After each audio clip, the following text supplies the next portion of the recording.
नमस्कार दोस्तों, स्वागत है आप सभी का एक बार फिर से आपके अपने YouTube channel study with R K ma'am पर। प्यारे दोस्तों, आज की क्लास बहुत ही मज़ेदार होने वाली है क्योंकि आज की इस वीडियो में हम पढ़ने जा रहे हैं बिहार स्पेशल शिक्षक भर्ती मुख्य परीक्षा के लिए भारत का प्राचीन इतिहास और इसका एक बहुत ही महत्वपूर्ण टॉपिक जिससे हम एक कहानी के माध्यम से समझेंगे। और यकीन जानिए, अगर आपने इस वीडियो को लास्ट तक देख लिया ना तो आप खुद कहोगे सच में मज़ा आ गया और एक नंबर तो सिक्योर ही कर लोगे, क्योंकि इस टॉपिक से जो टॉपिक हम पढ़ेंगे इस टॉपिक से 1 या 2 नंबर आपके एग्ज़ाम में ज़रूर पूछे जाते हैं जीएस में। तो वीडियो में जानेंगे वो टॉपिक कौन सा है, तो लास्ट तक ज़रूर बने रहिएगा। और हाँ, अगर अभी तक आपने हमारे चैनल को सब्सक्राइब नहीं किया ना तो नीचे देखिए रेड बटन, जल्दी से इसको क्लिक कर दीजिए, सब्सक्राइब कर लीजिए और बेल आइकन को दबा कर रखिए ताकि सारे नोटिफिकेशन आपको समय पर मिलते रहें। ठीक है, तो चलिए शुरू करते हैं। तो दोस्तों, आप इनको पहचान रहे होंगे, ये कौन है? ये हैं हमारे प्यारे महात्मा बुद्ध जी। तो इनके साथ साथ आज हम इनके दोस्त के बारे में भी जानेंगे, यानी महावीर स्वामी के बारे में भी। तो बहुत ही इंटरेस्टिंग टॉपिक होने वाला है और एक प्यारी सी कहानी आप सुनोगे, सुन करके आपको सच में मज़ा आ जाएंगे। तो ये राजकुमार हैं, इनका नाम है सिद्धार्थ। क्या नाम है? सिद्धार्थ। सिद्धार्थ का जन्म दोस्तों नेपाल के लुम्बिनी नामक स्थान पे हुआ और इनकी माता का नाम माया देवी या महामाया था। जैसे ही सिद्धार्थ पैदा हुए, इनके 7 दिन के बाद ही, यानी इनके जन्म के 7 दिन के बाद ही इनकी माता स्वर्ग सिधार गईं। ऐसे में इनके पिता शुद्धोधन इन्हें बहुत लाड प्यार करते थे, लेकिन माता के मर जाने के बाद बच्चे का पालन पोषण कौन करे? ऐसे में इनकी मौसी, जैसे कि हम सभी जानते हैं हमारी माँ से ज़्यादा हमें मौसी प्यार करती हैं, तो इस राजकुमार को भी इनकी मौसी ने पाला, यानी सिद्धार्थ का लालन पालन अब इनकी मौसी करने लगी। और शुद्धोधन जो कि इनके पिता थे और राजा थे, तो वे अपने बेटे का बहुत ख्याल रखते थे, इसीलिए उन्होंने अपने बेटे को महल के भीतर ही रखा, क्योंकि कुछ ज्योतिषों ने बताया था कि अगर आपका बेटा महल से बाहर गया, यानी दुनिया के बारे में जाना, तो हो सकता है आने वाले समय में चक्रवर्ती राजा बने, यानी बहुत बड़ा राजा बने, या तो फिर निश्चित ही कोई बहुत बड़ा सन्यासी बनेगा। क्योंकि पिता को डर इस बात से था कि मेरा बेटा सन्यासी न बन जाए, इसलिए उन्होंने सारी सुख सुविधा, सारी ऐशो आराम की चीज़ें महल के भीतर ही सिद्धार्थ के लिए प्रोवाइड करा दिया। यानी अब सिद्धार्थ महल के भीतर ही रहने लगा। उसे महल के बाहर की दुनिया के बारे में कुछ पता ही नहीं था। बड़े मज़े से सिद्धार्थ अपनी ज़िंदगी गुजार रहा था। ऐसे में जब यह 16 वर्ष का हुआ, इनकी शादी करा दी गई एक बड़ी प्यारी सी राजकुमारी यशोधरा के साथ। किसके साथ? यशोधरा के साथ। याद रखिएगा, जो मैं नाम बता रही हूँ इसको आप नोट कर लेंगे। जब यशोधरा के साथ इनकी शादी करा दी गई तो कुछ समय बाद इनको एक पुत्र भी प्राप्त हुआ। इनको एक बेटा हुआ और इनके बेटे का नाम रखा गया राहुल। राहुल नाम तो सुना ही होगा, तो इनके बेटे का नाम राहुल था। अब चूँकि सिद्धार्थ कभी महल से बाहर नहीं गए थे, इन्हें महल के बाहर कि दुनिया के बारे में बहुत उत्सुकता थी कि क्या होगा, दुनिया कैसी होगी, संसार कैसा होगा। और अक्सर ये अपने सोच में डूब जाते थे, खो जाते थे। कहीं न कहीं ज्योतिषों की बात सही साबित भी होती है दोस्तों, कि इनके मन में बचपन से ही वैराग वाली चीज़ें दिखती हैं। अलग अलग किताबों में आप जब पढ़ते हो तो ऐसे में राजकुमार बहुत सोचने लगा और एक दिन अपने सारथी से, यानी जो रथ चलाता है, अपने सारथी से बोला, सारथी चलो, मुझे बाहर घूमना है। सारथी को राजकुमार की बात माननी पड़ी। महल से बाहर निकलते ही उन्होंने देखा एक रोगी व्यक्ति, उसको लेके लोग कहीं जा रहे थे। सिद्धार्थ बड़े दुखी हुए। उन्होंने कहा, अरे ये कौन है? तो उनका सारथी बोला, महाराज ये एक रोगी व्यक्ति है। सिद्धार्थ चौंक गए। सिद्धार्थ ने कहा, रोगी? यानी रोगी क्या होता है? उन्होंने बताया कि मरीज़ होता है, ऐसे ऐसे बीमारियां होती हैं, लोग ऐसे बीमार पड़ जाते हैं। तो सिद्धार्थ ने कहा, क्या मैं भी बीमार पड़ूंगा? सारथी हंसने लगा, बोला, जी राजकुमार, आप भी बीमार पड़ सकते हैं। सिद्धार्थ अच्छा सोचने लगे और आगे बढ़े जब वो, तो उन्होंने देखा एक वृद्ध व्यक्ति था। सिद्धार्थ को फिर बड़ी उत्सुकता हुई। उन्होंने पूछा, ये कौन है? तो सारथी ने कहा, राजकुमार ये बूढ़ा है, यानी ये एक वृद्ध व्यक्ति है। सिद्धार्थ बोले, ये क्या होता है? तो बोले, भाई सबको एक दिन बूढ़ा होना पड़ता है, तो ये व्यक्ति भी बूढ़ा हुआ है, कल को आप भी बूढ़े होंगे। सिद्धार्थ को बात समझ में नहीं आई क्या मैं भी बूढ़ा हूँगा? थोड़ी देर बाद जब वो लोग और आगे गए तो सिद्धार्थ ने देखा एक व्यक्ति को 4 लोग कंधे पे लाद कर कहीं लेके चले जा रहे थे। बड़े आश्चर्यचकित हुए सिद्धार्थ और पूछे, भाई सारथी ये बताओ, अब ये कौन है और ऐसे इसे लोग कहाँ लेकर जा रहे हैं? तब उनके सारथी ने बताया, राजकुमार, ये मृत व्यक्ति है और अब इसे लोग इसका दाह संस्कार करने ले जा रहे हैं। सिद्धार्थ के मन में बड़े सारे सवाल उठे। वो बड़े हैरत में पड़ गए कि मृत व्यक्ति क्या होता है। तब उन्होंने बताया कि एक दिन हम सभी को मरना है, इसीलिए जब व्यक्ति मर जाएगा तो उसका अंतिम संस्कार किया जाता है। तो ये लोग भी इस व्यक्ति का अंतिम संस्कार करने के लिए इन्हें शमशान घाट लेके जा रहे हैं। सिद्धार्थ कांप गए, बोले, अरे बाप रे बाप, यानी मैं भी मरूंगा? तो उनके सारथी ने भी कहा, जी राजकुमार, एक दिन आप भी मरोगे। तब तो उनकी चिंता और भी बढ़ गई और जैसे ही वो कुछ और आगे गए तो उन्हें एक सन्यासी नजर आया जो एक पेड़ के नीचे बैठ के अपना तपो ध्यान में लगा हुआ था। अब सिद्धार्थ और भी हैरत में पड़े और उन्होंने फिर पूछा, भाई अब ये कौन है? तो उसने बताया, महाराज ये सन्यासी हैं। तब सिद्धार्थ ने कहा, अब सन्यासी क्या होता है भाई? अब बहुत डरा चुके हो, प्लीज़ अब ज़्यादा मत डराना, अब जल्दी से बता दो ये सन्यासी क्या है। तो फिर सारथी ने बताया, महाराज, जो लोग दुनिया में रहकर दुनिया के नहीं होते, यानी उन्हें सारा सब कुछ पता चल जाता है और वो सब छोड़कर सन्यास धारण कर लेते हैं और अपने आप में मस्त रहते हैं। अब सिद्धार्थ इतना ज़्यादा परेशान हो गए थे कि उन्होंने तुरंत कहा, रथ मोड़ो और अब मुझे राजमहल लेके चलो। जब वो राजमहल पहुँचे, अब उनको नींद कहाँ से आए भाई? अब वो बड़े हैरान परेशान रहने लगे। उन्हें समझ में आ गया कि संसार में दुख है, दुख का कारण है और हम सब एक दिन मर जाएंगे। इस बात से वो और परेशान हो गए जब, और अब उन्हें अपनी इस हैरानी परेशानी का हल ढूंढना था। उन्हें जानना था कि लोगों की मृत्यु क्यों होती है, लोग क्यों मरते हैं, लोग क्यों बूढ़े होते हैं, लोग क्यों जन्म लेते हैं। ये सारे सवाल अब उन्हें परेशान करने लगे। ऐसे में एक रात दबे पांव चुपके से अपनी पत्नी यशोधरा और पुत्र राहुल को छोड़ करके उन्होंने महाभिनिष्क्रमण कर दिया। अब आप सोचेंगे ये कौन सा आक्रमण हो गया भाई?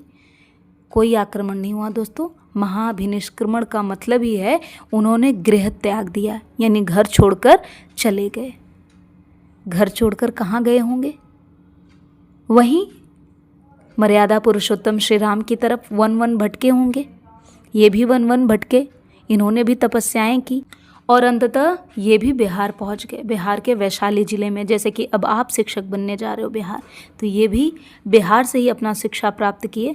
अपने आप में बिहार बहुत महत्वपूर्ण है दोस्तों। बिहार की मिट्टी में वो अलग खासियत है कि वहाँ से कुछ न कुछ व्यक्ति ज़रूर बन के लौटता है अगर वो बनना चाहे तो महात्मा बुद्ध भी वहीं पहुँच गए वैशाली ज़िले में। पूर्णिमा की रात थी और वहीं पर वो बैठे थे। 6 वर्ष की अथक परिश्रम घोर तपस्या के बाद जब 35 वर्ष की आयु इनकी हो चुकी थी, तो उसी पीपल के वृक्ष के नीचे जो निरंजना नदी के किनारे पर था, सिद्धार्थ को ज्ञान प्राप्त हुआ और इसी दिन से ये तथागत या फिर बुद्ध कहलाए। कहानी आपको कैसी लगी? अच्छी तो लगी ही होगी, कमेंट करके ज़रूर बताइएगा।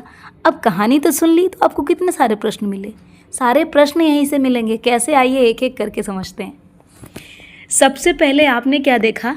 जो पहले स्लाइड में देखा, तो कुछ परिचय की चीज़ें जो प्रश्न पूछे जाते हैं वो आपने वहाँ से देख लिया। अब क्योंकि हमें अब इनके धर्म की शिक्षाएं जो है बौद्ध धर्म की वो जाननी है जिससे प्रश्न पूछा जाता है, तो इन्होंने सबसे पहले क्या जाना था? 4 आर्य सत्य जाना ना, कि जीवन दुख में है, दुख का कारण है और इसकी तृप्ति भी हो सकती है अगर यदि इसका निवारण हो जाए। इसीलिए इन्होंने इसके निवारण के लिए मार्ग खोजा, उससे अष्टांगिक मार्ग कहा गया। तो अगर आपसे प्रश्न में पूछा जाए अष्टांगिक मार्ग किस धर्म से है, तो आपको याद रखिएगा कि ये बौद्ध धर्म की शिक्षा है। क्या है वो भी जानेंगे। अष्टांगिक मार्ग में है दोस्तों सम्यक दृष्टि, सम्यक वाणी, सम्यक कर्म, सम्यक आजीविका, यानी कुछ 8 ऐसे चरण बताए हैं इन्होंने जीवन जीने के लिए। यदि व्यक्ति उस नियम को पालन करके देख ले तो सचमुच में उसकी ज़िंदगी बदल जाएगी, वो इसी ज़िंदगी में मोक्ष प्राप्त कर लेगा। बहुत ही खूबसूरत है दोस्तों। सम्यक दृष्टि का मतलब होता है कि वस्तु के वास्तविक स्वरूप की समझ आप किसी चीज़ को देख रहे हो तो किस प्रकार से देख रहे हो, जो आप देख रहे हो क्या वो सही है, उसको समझना है आपको। सम्यक संकल्प है, यानी लोभ द्वेष हिंसा से मुक्त होकर आप विचार करिए, संकल्प लीजिए कि मुझे शिक्षक बनना है। और सम्यक वाक, अप्रिय वचनों का त्याग करिए, यानी जो वचन लोगों के लिए बुरी हो उसे मत बोलिए, सच बोलिए। सम्यक वाक का मतलब ये होता है। फिर सम्यक कर्म कीजिए, यानी सत्कर्मों का अनुसरण कीजिए। पहले आप देख लो सम्यक दृष्टि आपको बनना क्या है। अगर आपने देख लिया कि हाँ हमें शिक्षक बनना है बिहार में, तो अब आप संकल्प ले लो। और जब आपने संकल्प ले लिया है तो अब आप उसी संकल्प के अनुसार स्वयं के साथ बातचीत करना शुरू कर दो। जब बातचीत करोगे तो तुम्हारा अंतर्मन तुम्हें कहेगा कि भाई अब तुम कर्म करो, अगर बनना चाहते हो तो सम्यक कर्म अपनाओ, यानी सत्कर्मों का अनुसरण करो।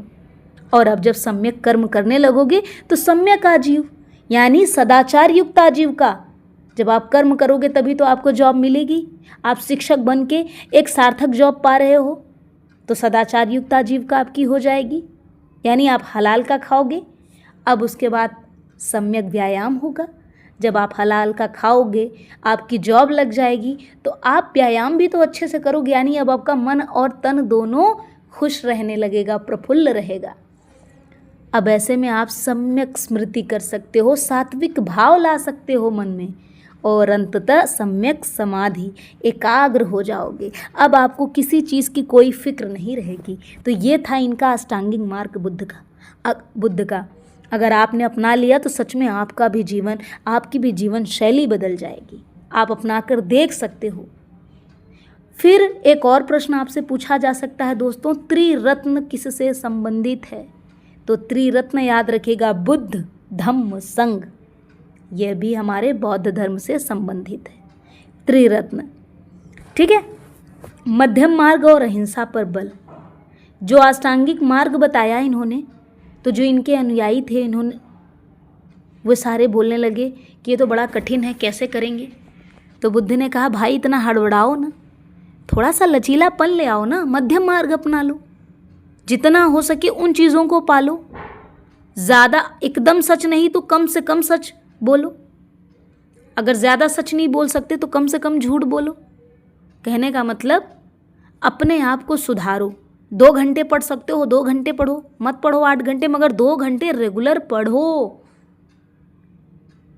तो इन्होंने मध्यम मार्ग, अहिंसा पर बल दिया, जो कि हमेशा से हर समाज सुधारक करता आया है। तो उम्मीद करती हूँ आपको 4 आर्य सत्य समझ में आ गए होंगे, अष्टांगिक मार्ग समझ में आ गया होगा, त्रिरत्न भी समझ में आ गया होगा, और मध्यम मार्ग और अहिंसा पर कैसे बौद्ध धर्म ने बल दिया आपको यह भी याद हो गया होगा। एक पीछे जो शब्द आपको यह भी याद हो गया होगा। और एक शब्द जो आपने पीछे पढ़ा, महाभिनिष्क्रमण, इसका अर्थ क्या हुआ था? गृहत्याग। लेकिन जब इन्हें दुनिया छोड़कर जाना पड़ा महात्मा बुद्ध को, तब इनका महापरिनिर्वाण हो गया। और यह कहाँ हुआ था? यह हुआ था हिरण्यवती नदी के किनारे। कहाँ पर हुआ था यह भी आपसे पूछा जा सकता है कि बुद्ध की मृत्यु कहाँ पर हुई थी? तो ये कुशीनारा में हुआ था। कहाँ पर हुआ था? कुशीनारा में हुआ था। याद रखिएगा, बहुत महत्वपूर्ण है। ये मल्लों की राजधानी भी रही है। तो ये था बौद्ध धर्म, बहुत ही इंटरेस्टिंग। अगर आप और डिटेल में जानना चाहोगे तो हमारे वीडियो आएंगे इस पे ज़रूर आगे, और भी परीक्षाओं को देखते हुए, तो वहाँ हम एक एक चीज़ ध्यान से पढ़ेंगे, क्या शिक्षाएं थी। बहुत बड़ा डिटेल में कहानी है इनकी। ये तो छोटी सी कहानी आपको सुनाई गई है ताकि आपकी परीक्षा में प्रश्न जो पूछे जाएं वो यहाँ से कवर हो सकें, और इतना पर्याप्त है दोस्तों। बस ध्यान से सुनते रहिए, चैनल को फॉलो करते रहिए, और अभी तक आप चैनल को सब्सक्राइब नहीं किए हैं तो चैनल को सब्सक्राइब कर लेना। चलिए आगे बढ़ते हैं दोस्तों। अब हम पढ़ेंगे जैन धर्म के बारे में। ये भी महात्मा बुद्ध के दोस्त ही हैं। ऐसे याद करिए, फ्रेंडली चीज़ें हम पढ़ेंगे तो हमें आसानी से याद हो जाएगा। अच्छा, जैन धर्म की शुरुआत बहुत पहले हो चुकी थी। ऐसा मत मानिए कि महावीर स्वामी ने किया था, नहीं, ये प्रवर्तक थे। प्रवर्तक अलग होता है, स्थापना करने वाला व्यक्ति अलग होता है, प्रवर्तक करने वाला व्यक्ति अलग होता है। यानी बुद्ध धर्म की संस्थापक की बात करें तो वो महात्मा बुद्ध थे। किंतु जैन धर्म के प्रवर्तक कौन थे? महावीर स्वामी। प्रवर्तक का मतलब होता है आगे बढ़ाना, यानी जो धर्म पहले से था उसके नियमों को आगे बढ़ाना। अब वो काम कौन किया? महावीर स्वामी। याद हो गया? ये इसके 24वें तीर्थंकर थे, यानी जैन धर्म में जो लोग आए वे तीर्थंकर कहलाए, यानी जिन्होंने जैन धर्म की शिक्षा दीक्षा के लिए काम किया वे तीर्थंकर कहलाए। तो जैन धर्म के प्रथम तीर्थंकर कौन थे? वे थे ऋषभदेव। प्रश्न पूछा जाता है, याद रखिएगा। अब देखिए, पीछे हमने सिद्धार्थ को पढ़ा, अब यहाँ पर महावीर स्वामी के पिता का नाम ही सिद्धार्थ था और माता थी त्रिशला, और दोनों की पत्नियों का नाम का देखिए आप क्या संयोग है, उधर यशोधरा और इधर यशोदा। ट्रिक बना सकते हो आप, ट्रिक वाली वीडियो कहेंगे तो वो भी ले आएंगे। हालांकि ये भी एक ट्रिक है, हम कहानी के माध्यम से चीज़ों को समझ रहे हैं, वो भी मज़ेदार अंदाज में। अच्छा, इनको पुत्री हुई थी जिसका नाम प्रियदर्शनी था। तो याद रखिएगा, बुद्ध को पुत्र और महावीर को पुत्री। इनका भी जन्म कहाँ हुआ था? ठीक वहीं वैशाली बिहार, हमारे बिहार राज्य में, जहाँ पर बुद्ध को ज्ञान की प्राप्ति हुई, या ये कह ले जहाँ पर सिद्धार्थ बुद्ध कहलाए तथागत हुए, वहीं बिहार की मिट्टी वैशाली में ही महावीर स्वामी का जन्म हुआ। तो देखिए बिहार की पावन धरा अपने आप में कितनी महत्वपूर्ण हो जाती है। तो ऐसे में हम सभी जितने व्यक्ति वहाँ पर शिक्षक के तौर पर नियुक्ति लेने वाले हैं, आप सभी जो देख रहे हैं वो आप सभी कितने सौभाग्यशाली हैं। तो बड़े आराम की नौकरी मिलने वाली है अगर आप देखें तो, और बड़ी सम्यक आजीव यानी सदाचार युक्त आजीविका होगी आपकी। बस पढ़ाई कर लीजिए, थोड़ा सा मेहनत कर लीजिए। आइए जानते हैं दोस्तों, अब हम जानेंगे शिक्षा, दीक्षा और ज्ञान के बारे में कि जैन धर्म की दीक्षा और ज्ञान क्या था। देखिए बौद्ध धर्म बहुत ज़्यादा महत्वपूर्ण होता है, वहाँ से प्रश्न बनते हैं, बट जैन धर्म भी कम इम्पॉर्टेंट नहीं है, यहाँ से भी प्रश्न बनने की संभावना होती है। तो इन्होंने भी 30 वर्ष की आयु में अपना गृह त्याग कर दिया था। वहाँ पर सिद्धार्थ 29 वर्ष की आयु में अपना घर छोड़े थे। यहाँ पर ये 1 साल बाद यानी 30 के होते होते महावीर स्वामी ने भी अपना घर छोड़ा। यानी कुछ पाने के लिए बहुत कुछ खोना पड़ता है। आप शिक्षक बनने जा रहे हो, अदर स्टेट से हो, तो आप अपना स्टेट छोड़कर दूसरे स्टेट पे जा रहे हो, और क्योंकि आपने सम्यक संकल्प लिया है, आपने ठाना है कि आप वहाँ के बच्चों के लिए, विशेष बच्चों के लिए कुछ करोगे, है ना। तो ऐसे में आपको घर तो छोड़ना ही पड़ेगा। तो 30 वर्ष की आयु में हमारे महावीर स्वामी जी ने भी अपना घर छोड़ दिया और इन्होंने 12 वर्ष की कठोर तपस्या करी और 42 वर्ष की आयु में इन्हें कैवल्य का ज्ञान प्राप्त हो गया। यानी जिस प्रकार वहाँ बुद्ध बन गए, उन्हें ज्ञान की प्राप्ति हुई, वो तथागत कहलाए, ऐसे इन्होंने कैवल्य प्राप्त किया। बुद्ध धर्म में निर्वाण शब्द का प्रयोग होता है, जैन धर्म में कैवल्य का। कैवल्य का अर्थ होता है मोक्ष, यानी सब कुछ जान लेना। ऐसा नहीं कि उस व्यक्ति का मृत्यु हो गया, वो मरा तो ज़रूर लेकिन उसे सब कुछ पता चल गया था, तो कैवल्य उसे कहते हैं। इन्होंने भी बहुत तपस्या की दोस्तों, कठिन तपस्या की। ऐसा नहीं है कि आसानी से इन्हें ज्ञान प्राप्त हो गया, नहीं, इन्होंने बहुत कठिन तपस्या की और इनका जो स्थान था ज्ञान प्राप्त करने का, जहाँ इन्हें कैवल्य प्राप्त हुआ, वह था ऋजुपालिका नदी। वहाँ पर आपने निरंजना नदी देखा और यहाँ पर आप ऋजुपालिका नदी देख रहे हो। तो ऋजुपालिका नदी के तट पर महावीर स्वामी को कैवल्य की प्राप्ति हुई। अब उपदेश और मृत्यु इनके जो बहुत महत्वपूर्ण है, ये 30 वर्षों तक उपदेश दिए और इनकी मृत्यु बिहार के पावन भूमि पावापुरी में ही हो गई 527 ईसा पूर्व में। अच्छा, जो इनके अनुयायी थे दोस्तों, उन्हें श्रावक कहा जाता है, जो गृहस्थ में रह कर के इनका अनुसरण करते हैं। यानी जैन धर्म को फॉलो करने वाले वे लोग जो घर में रहते हैं, यानी शादी कर सकते हैं, लेकिन जो शादी नहीं करते वे श्रमण या सन्यासी कहलाते हैं। ठीक है, वे क्या कहलाते हैं? श्रमण या सन्यासी। अच्छा, जो महत्वपूर्ण है दोस्तों वो क्या है, जो प्रश्न पूछा जाता है वो है पंच महाव्रत। तो इन्होंने पंच महाव्रत की बात कही, यानी अहिंसा, सत्य, अस्तेय, ब्रह्मचर्य और अपरिग्रह। अहिंसा यानी किसी भी जीव की हमें हिंसा नहीं करनी है, सदा सत्य बोलना है, चोरी नहीं करना है, ब्रह्मचर्य यानी अपनी इंद्रियों को वश में करना है, अपरिग्रह यानी संपत्ति को इकट्ठा नहीं करना है। ठीक है, आत्मा और कर्म के बारे में बात करी गई है, यानी बंधन और मोक्ष की अवधारणा भी हमारे जैन धर्म से संबंधित है। इसी के साथ साथ दोस्तों, जैसे आपने पीछे पढ़ा, बौद्ध धर्म में त्रिपिटक है, यानी बुद्ध धम्म संघ। तो यहाँ पर इन्होंने त्रिरत्न का कॉन्सेप्ट दिया है, यानी सम्यक दर्शन, सम्यक ज्ञान, सम्यक आचरण। यानी वास्तव जो प्रश्न पूछे जाते हैं पंचमहाव्रत किस धर्म से संबंधित है, तो याद रखिएगा जैन धर्म से। त्रिरत्न कहाँ से संबंधित है, तो त्रिरत्न नोट कर लीजिएगा। त्रिरत्न सम्यक ज्ञान, सम्यक दर्शन, सम्यक आचरण, यह भी जैन धर्म से संबंधित है। अब जो आप पंचमहाव्रत पढ़ रहे हो तो इसमें से जो 4 व्रत हैं, अहिंसा, सत्य, अस्तेय और अपरिग्रह, इसे जैन धर्म के 23वें तीर्थंकर पार्श्वनाथ ने दिया था, जबकि ब्रह्मचर्य को आपके महावीर स्वामी जी ने दिया था। ये बहुत इंपॉर्टेंट है, याद रखिएगा। और पीछे स्लाइड में आपने जो देखा कि 42 वर्ष की आयु में इन्हें कैवल्य का प्राप्त हुआ था, 30 वर्ष की आयु में इन्होंने गृह त्याग किया था। ठीक है, मृत्यु इनकी बिहार में पावापुरी में ही हुआ था, याद रखिएगा। ठीक है, तो दोस्तों यह थी आज की वीडियो। उम्मीद है आपको बहुत अच्छी लगी होगी, तो कमेंट बॉक्स में ज़रूर बताइएगा।